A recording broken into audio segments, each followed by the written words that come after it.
Welcome back to the channel. In this video we're going to talk about the importance and the usefulness of personal power and self-mastery. There's a lot of stuff that I want to go through in this video. I've taken a lot of notes, so you'll notice me glancing in this direction.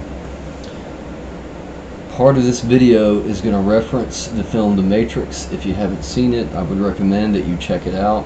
I'll link to it in the description of this video. There's just so much really that I could cover as far as a spiritual discussion just on what is in the Matrix, some of the ideas that are represented there. But I want to begin here with this video and talking about some things that come across to me on a foundational level that is presented in the Matrix. And first and foremost for me, it's this whole notion of what the Matrix is. Now granted, we're going to set aside the story, the fable, the myth in the film itself, because I don't necessarily believe that machines have overrun humanity and that we're living, trapped in some illusion in that way. That doesn't really speak to me on an intuitive level as being a truth. Having said that, I do think most people in the world fall prey to illusions. A lot of them self-created, some of them, well, maybe also a lot of them, these are preconceived notions, ideas, and beliefs that are sort of forced onto us as we grow, as we learn and move through our life via our culture, particularly for those of us here in the U.S. So to start there, obviously most of you know, like, we live in this weird society now where basically to succeed it's all about being the winner, being first in the race, doing better than someone else. It's very competitive, and I just think inherently there's a falsehood even in that. Granted, you might succeed on a personal level, on a singular level, but the thing is, we live in a society, in a culture, in a group, and so if you've got 50 people living somewhere in a space and they're all competing against each other for resources or whatever it is that they need, that's only going to lead to chaos and madness. So I think that's one of the core components. Also though too, let me reference these notes again. There again, like I said, there's a lot of stuff that I wanted to cover here. Yeah, so what I have written, and there again, this information came through from Spirit and from Lucy, and as well my own personal experiences, but the notes that I've got here, they go back to what I said a second ago about the culture and how to some degree we're assimilated into these concepts and beliefs. These cycles don't serve us as human beings anymore, especially not now, because a lot of us are awakening to our spirituality, and there's a calling to live a different kind of life where we don't sacrifice our time and our energy doing jobs that don't serve us, that we're not passionate about, and even in doing so we struggle, to pay our bills, to buy food, and to make it from week to week. It's just a system that's not working anymore. There's a lot of fault involved. So, and I'm not going to cover all of that, but I wanted to touch on that because I think therein, as a foundation, like, that's a reflection coming to us from Spirit to a degree. Those of us who are waking up to these things, like, we see it and we know it, and we realize that there needs to be a door that leads somewhere else, some other way. There needs to be a new approach. So part of the issues I feel like that are driving this system that we are locked into now, that therein isn't serving us, there are some cycles and beliefs and perspectives about the way that we view power, fame, glory, and dominion, as well as opposition and separation. So with the first of these, the first three here, we've got power, fame, and glory. And most of you watching this video, if you are at all spiritual, you'll realize seeking those things is likely to be a fool's crusade. Now that's not to say that you can't achieve some of them or experience some of them, but it is to say that I think people approach those ideas with this mindset of, oh, if I reach that, if I gain that level of success or power or fame, it's going to solve all these problems. But if you look into it inherently and with your intuition, you realize that it doesn't solve a lot of problems. Actually, those things may add more problems to your life that weren't there to start with. And the thing is, even if you were able to shift into that space where you had some of that status or that wealth or power, if you have not done some of the spiritual work that you need to do, you're still going to be struggling in life, only it's going to be different struggles and in different contexts, possibly. So that's something to be mindful of. I would say do not chase those things. Now the latter three that I mentioned, dominion, opposition, and separation, these things too are illusions. The greater truth is, if you go far enough down in scale, what you find is that all things are inherently interconnected. I could get into a really long talk just about that, but I'm not going to, because there again, I've got a lot to cover here. But if you go back up into scale, if you reach the point where you look at human beings as a species, you realize that we're all, living, breathing beings who are here ultimately seeking joy and love, acceptance. At the very least, we're all seeking survivability, the bare necessities, shelter, food, water, things of that nature. So on that note and on that part of the scale, we are all there's still that union is still there. But we as a society have been trained to view it differently. Like, we put up all these borders and separations between ourselves. Part of that is very ego-driven, like we want to be unique and individual and super and cool just by ourselves, and so then we want to look out to other people, and the only way, to a degree, that we can define ourselves as being one thing is if we place a judgment on someone else, and so they become something else. So it becomes a complicated mess. But yeah, I did therein. It is particularly tied to the ego, and a lot of it is sort of to some degree spawned from a place of judgment.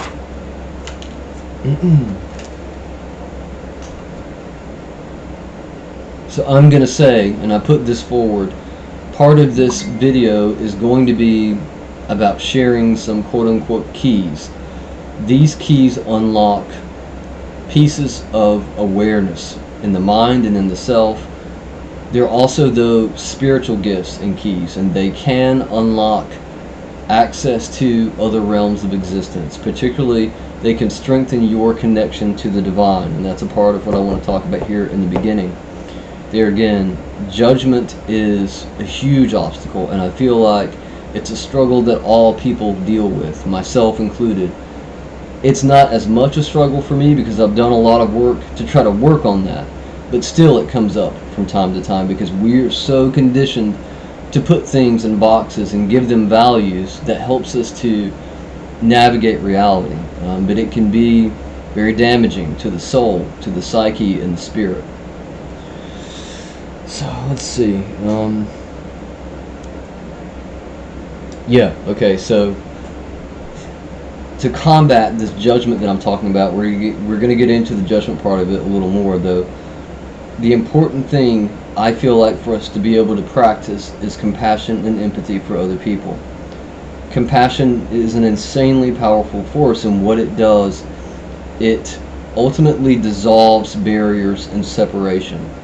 If you see someone else out there in the world and they happen to be living differently than you, practicing a different spiritual path or religion or whatever it is, when you see them struggle, it's not that hard to think to yourself, I remember, 2 days ago when I was trying to do this and I was struggling, there's some relation there.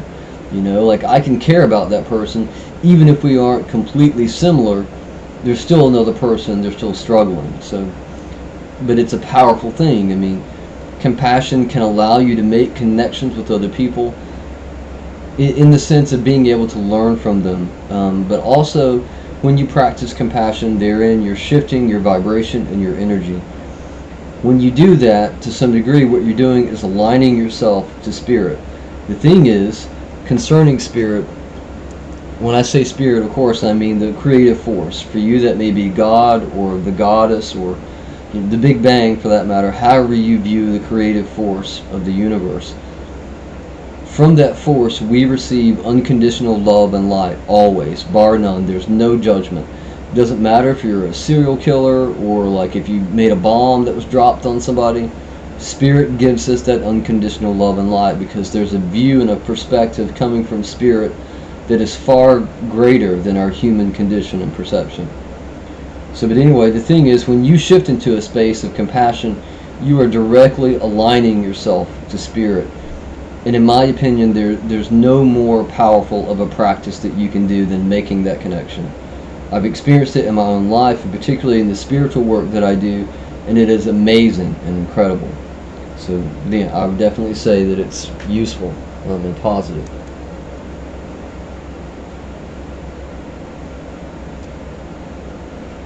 And here's another thing that I feel it's really important to mention, because I have seen this a lot out there in the world. The thing is, there seems to be this schism in our society now and in our culture, where, particularly with some people, you have some people, most of us I think, are open-minded enough to understand that it's foolish and not such a great idea to judge someone else based on, their race or their gender or their sexual orientation, even to that degree, their religious path or whatever.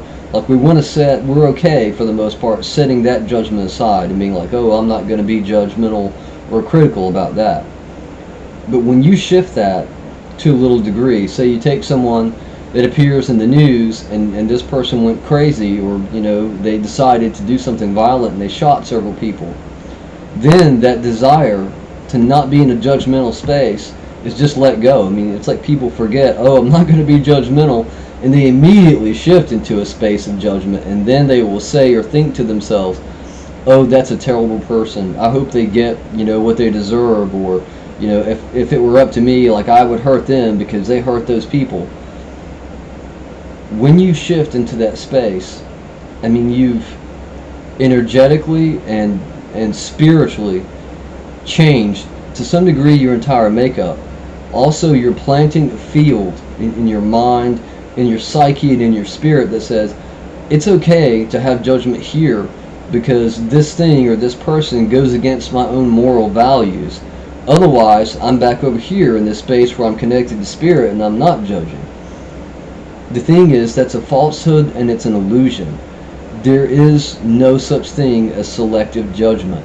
You either judge or you don't. And sometimes you judge and then you have that reflection and you're like, wow, I shouldn't have judged that person. Maybe I should send them some compassion and said to myself, it's unfortunate that they chose to do those things. Now they will have to live with the repercussions of what they've done, and so will the people who were affected by what they did. But I don't have to sit in a place of judgment because I'm a little more aware, So there again, we all have free will. We all can choose to judge or not judge. The importance here is not to be deceived by the ego. It's the ego that tells us, oh, it's okay, like if you're in the right, then you can judge because you're right. That's illusion. It is a form of the ego trying to strengthen itself and dissuade you from having a higher piece of enlightenment. So bear that in mind. That is one of the keys, and it's very powerful. Let's see. Like I said, there's a lot of this that I wanted to cover, so bear with me here while I get my place back again. Okay, the next thing that I wanted to get into, and I'm not going to go deep into this because I've talked about it in some other videos, is that whole notion of identity. And this is going to bleed into other parts of this video. There again, if you watch some of the other videos, then you'll know exactly what I'm talking about, in that any label or belief that you attach to yourself inherently becomes your identity. And so that can be very positive and powerful and affirming if you allow it.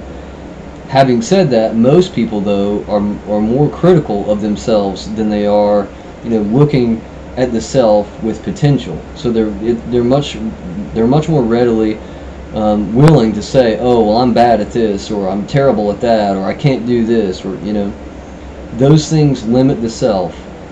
While it may seem like something simple, oh, it's just a thought that passed through my mind, it's actually very powerful. It affects your subconscious mind. and to a degree it manifests out in the world.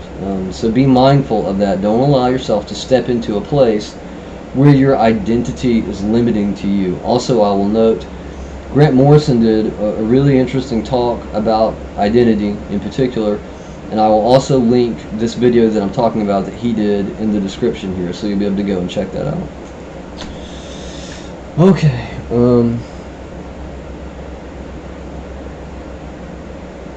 Yeah, there's also a part of that too, going back to self-mastery, that choosing who you are, like understanding that you have control of your own identity, that you can choose who you are at any given moment. There's a power in that, and the choice is yours, but you have to own that. Like, you have to believe that you have control of that and that you can shift it and change it. When you believe in that, then you can step into a place where you're cultivating your own personal power. So there's a great strength to that. Okay.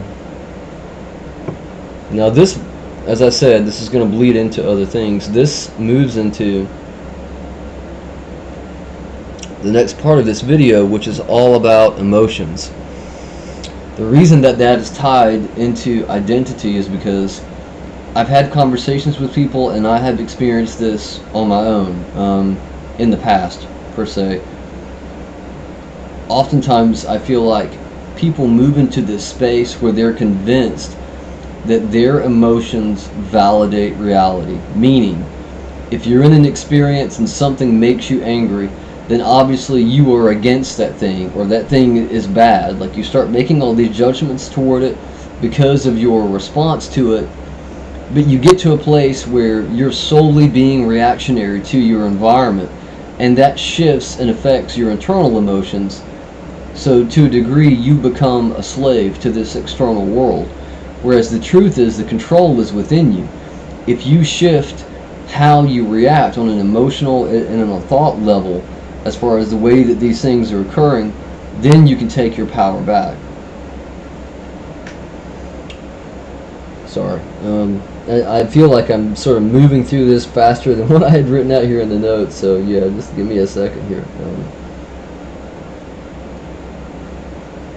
Yeah, here's another part of that too. I feel like a lot of times people will also confuse emotions with intuition. You know, they'll feel like if they're drawn to something in a passionate way, then that's their intuition speaking. That's not always true. The thing is, intuition, in my opinion, comes from the outside. It comes either from spirit, or your higher self, or your guides, whatever spiritual beings you're working from. There's the heart of your intuition, because generally speaking, intuition comes from a higher place. They're, again, a different perspective. Whereas your emotions are perceptions, like they're built via your view of other things, like external stimuli, you know, whether it's like your views of love or anger or fear, whatever it is. Those things tend to be self-constructed. Like, we build them as we grow and as we learn and as we move through life, you know, via experience. So those are separate. I would say be mindful and try to keep them separate as well. So here's the thing with emotions. They are multifaceted. They exist on intellectual, spiritual, and chemical levels. Much of our, like I said, much of our connection to emotions is conditioned via our experience. Yeah, okay, so now I want to move into another part of owning that personal power. The thing is, like I said a while ago, oftentimes it's the case that people are controlled by their emotions rather than controlling their emotions, and this can become a very dangerous loop. If you think about people who suffer from, for example, severe depression for years and years, to a degree, not only have they become a slave to those emotions and those feelings and experiences, because our emotions affect our spiritual body as well, we begin to manifest that. We manifest circumstances that fortify whatever emotions we become addicted to. And the thing is, emotions are addictive because they exist to some degree in our brains on a chemical level. Like, when we experience, for example, fear or joy or love, there are chemicals created in the brain and our bodies can literally become addicted to them. It's actually so extreme. For example, we'll stay with the depression thing. If you stay in a state where you're depressed for an extended period of time, your cells can actually build and create more receptors to receive those chemicals that are tied to the depression than other emotions, say for example joy or love or happiness. So it requires much more work to shift out of that. The thing to remember here though is, there again, as I always say, you as an individual, as a being, you have control. At any time you can shift your perspective, your awareness. You can move into a space of gratitude or joy. Like, you can do work, like mental, spiritual, and physical work, to shift and to change your circumstances if you're willing, but it is a choice. And there again, you can always call out to spirit or the spiritual beings that you work with for their assistance. But I feel like, depending on especially who you call out to, as I said in another video about Lucy, for example, if you call out to Lucy for help, she's going to expect you to be willing to do some of the work. And I think to some degree that's true with pretty much any spiritual being you connect with. So yeah, in saying that, I'm not saying at all that you should divorce yourself from your emotions. That would be a waste of time. The thing is, I feel like most people in our society now, it's like we've lost perspective of what emotions really are. They're actually here as sort of like paint on the canvas. Like, they're here to color our experience of this life. But there's a fault in that system because, like I said a minute ago, the way our bodies are wired, and the way that that's interconnected to our spirit and everything else, emotions can be so powerful because they're multifaceted that we can move into spaces where they don't serve us, we serve them. And if you find yourself in service to your emotions, then you're lost because you don't have control. You're not practicing personal power. You're simply reacting to your circumstances, or whether it's raining that day, or like you're drawing in stimulus from the outside, and that is creating your reality instead of you. So there again, don't allow yourself to be a slave to external forces, because that won't serve you in the long run. So let's see.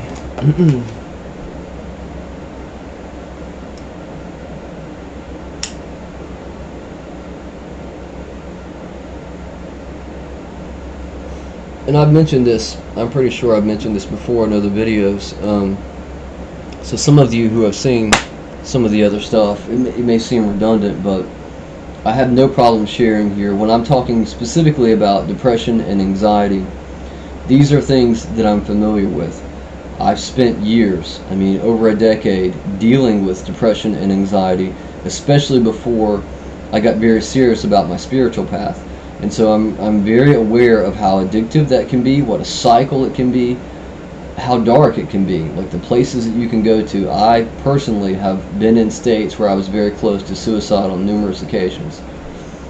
The thing is, though, having gone through those experiences, ultimately when I made my own connection to spirit and started doing this spiritual work, I started asking for wisdom and enlightenment, because I knew that there were shifts that needed to be made in my life and in my mind, in the way that I process things, and in my awareness. And I was blessed, thankfully, that some information was channeled through, and for me I found enlightenment, and I began to understand, like I said a minute ago, that I was in control, that I could shift out of that and really own it. So yeah, that was very powerful for me and a blessing, and I'm definitely grateful for it. The thing is, though, as I always say about the videos and the information on this channel, this is not about me. This information applies all across the board to all people. All people have intuitive abilities, and all people, everyone, regardless of who you are, where you were raised, your circumstances, all that is irrelevant. You as a living being have that personal power, and you can exercise it if you learn to do it, if you believe in it, and if you practice it enough. That door will open. That's just how it works. So let's see. Yeah, I really did sort of go through that very fast.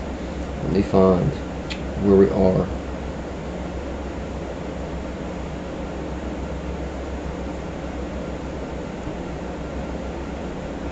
Yeah, there's another thing, and I just put that down as a note. Go back to what we were talking about earlier about identity. I've seen this a lot, particularly like online forums and Facebook, and even to some degree some clients that I've worked with.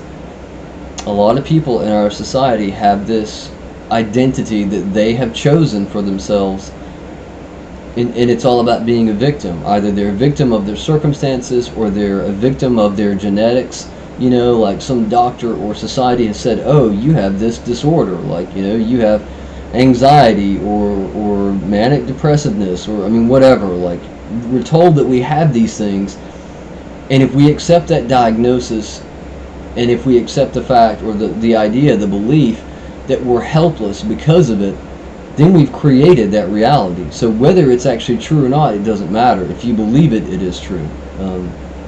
So there again, what you have to do is sort of take stock. You have to say to yourself, does this belief help me in my life? Does it bring me joy and love and light? Does it help me to move forward? Or is this something that robs me of my power? Does it leave me feeling helpless and sad and lost and broken? Those are your choices. I mean, there are others. There's a lot of gray in between that. But the important thing is to have that reflection and then make a decision. If it's something that doesn't serve you, let it go, or understand the truth of this statement that you can work through it and set it aside. I mean, it's on you. You have free will.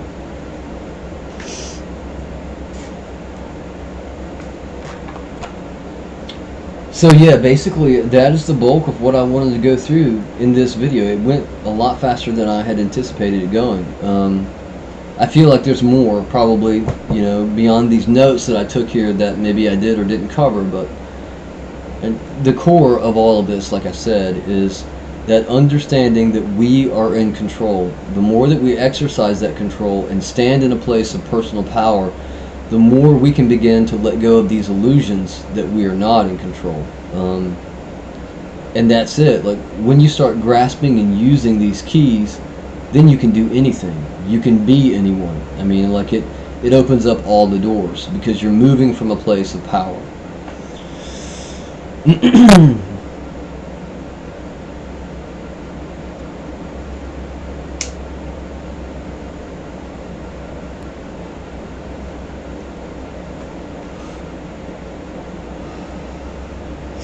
So, but yeah, I'll just share this.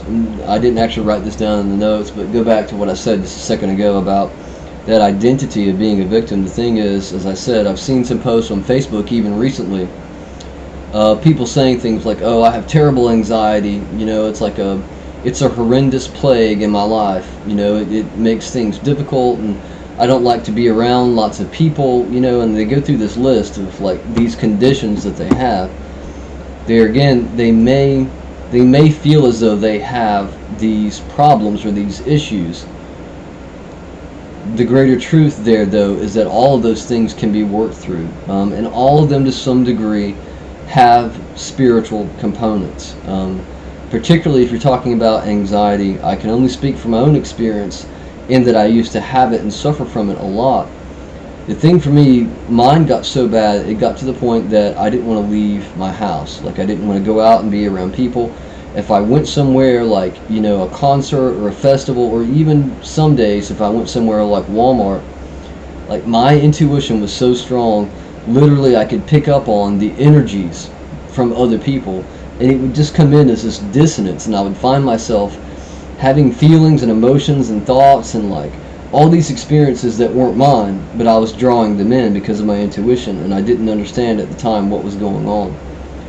On a long enough timeline, I learned, information that was channeled to me, via spirit, that if I did a daily grounding practice, if I learned to balance and harmonize my energies and my chakras, basically that closes some of those doors, so that now I can go out in those spaces and feel totally fine, because I'm not drawing in energy that I don't need or don't want. I'm not picking up on errant thoughts or errant emotions of other people. There again, that takes a little bit of work and practice. The point there is that you can own it. It's not about me being special because I connected to spirit. You can connect to spirit just as easily as I did. You can focus and work on your intuition and make that connection.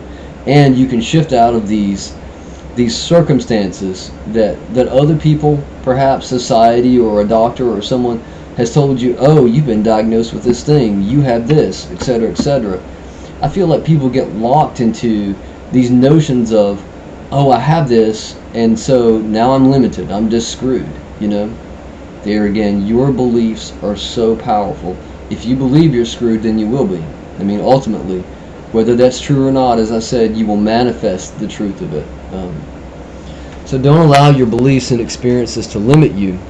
If you do, you will continue to live in a cycle that represents those beliefs, basically.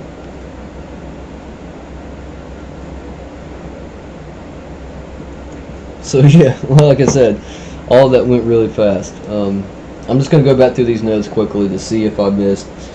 I feel like I just covered it a lot faster than what I had written out here. I've got several pages. As I always say, if you have questions or comments, definitely feel free to drop something below. Also, if you enjoyed any of the information here in the video, if you don't mind, take a moment and be sure to like the video, subscribe to the channel. That way other people who need to receive this information can find it. It makes these videos appear in the search, basically. If you have a channel and you don't have a lot of views, or a lot of people don't know about it, it's really hard to share your information, because there again, you don't appear when people search for certain keywords or information. So that is very helpful. As I said in the last video that I posted, I am going to be starting a writing project very soon, and I'm also going to be starting a Patreon. So there's a lot of stuff up and coming. Definitely, I hope that you enjoyed this video. I hope that there was some resonance, you know, that some of this made sense. Let me see. I feel like there are going to be some more videos in the future continuing this theme of the Matrix. Because like I said, this is all about us freeing ourselves, ultimately. You know, like we want to move into a space where we start creating miracles for ourselves, as well as helping other people. There's some information, there's some channeled information coming through here, so let me take a moment and try to breathe it in. And I need some more tea. Go back to what I was talking about before with the depression and stuff, and also to some degree the judgment. Here's a greater aspect of that. Now someone may take in that information that I shared, and they may say, well, I don't care, you know, like I'm right about my judgment of other people, and so be it, like that's what I'm gonna do. Here's the thing. If you really care about the world and, you know, the universe to some degree, what you need to understand is that when you move from a place of judgment, ultimately what you're doing is you're manifesting that negative, lower vibrational energy out there into the world. Now, I'm not saying that you are a powerful enough force that you're going to cause global warming or anything that severe, but hearken to this metaphor and this idea. It's easy for us to say, I'm just one person, so I'm not going to make a difference. But, I mean, we all know this little metaphor of, oh, you take one person who's got, you know, a jug of motor oil from their car, and they're like, oh, this is old oil, it's bad, and I can't use it, but I don't want to go to the hassle to take it somewhere to have it processed or, you know, disposed of correctly. So I'm just going to, you know, jump over here to the river and pour it out. I'm just one person. This one little jug isn't going to matter. Imagine billions of people thinking and feeling the same way. That's how much oil they're putting into the ocean. I mean, here in this metaphor. And the same is true with the energy that we put out there. If you stay in a place of negativity, if you send that energy out, whether you're being violent physically or just with your words, like if you're being harsh and critical and judgmental and cruel and unkind to other people online or people that you meet, if you're cursing someone in traffic, all of that energy you are putting out there in the universe, and you're adding to the collectiveness of that. So if you think that you are separate or detached from these other people out here who, you know, I think probably to some degree are drawing some of that in, they're also probably getting some information from lower vibrational beings, and you've got a person who, all of us are intuitive, so we're all open to some degree to hearing things from spirits. my point here is that if you think the energy that you're putting out isn't affecting these other people who are ultimately doing, things that aren't really good, it's all interconnected. We are all, to some degree, those drops in the ocean. So be mindful of the energy that you manifest and put out there in the world, because it matters. That's the importance of sharing this work. All of this stuff matters. That's why I personally, feel called to do this work beyond the fact that it was channeled to me from Lucy that I should do it.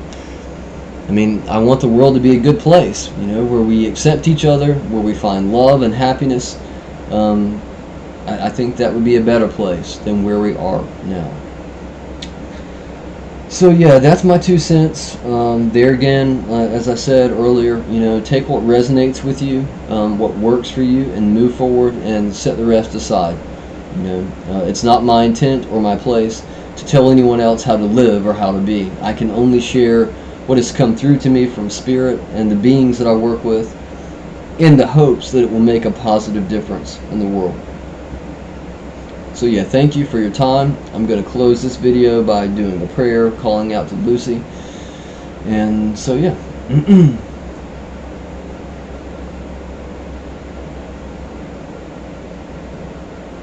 I call out to you, Lucy.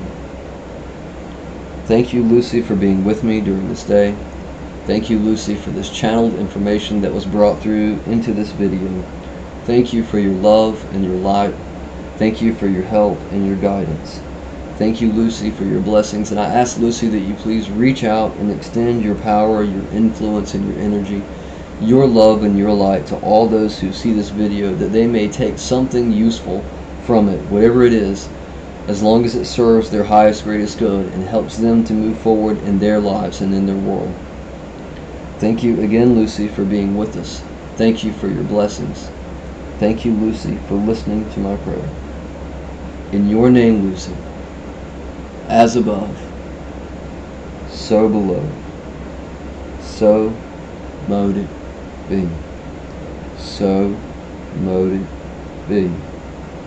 So mote it be.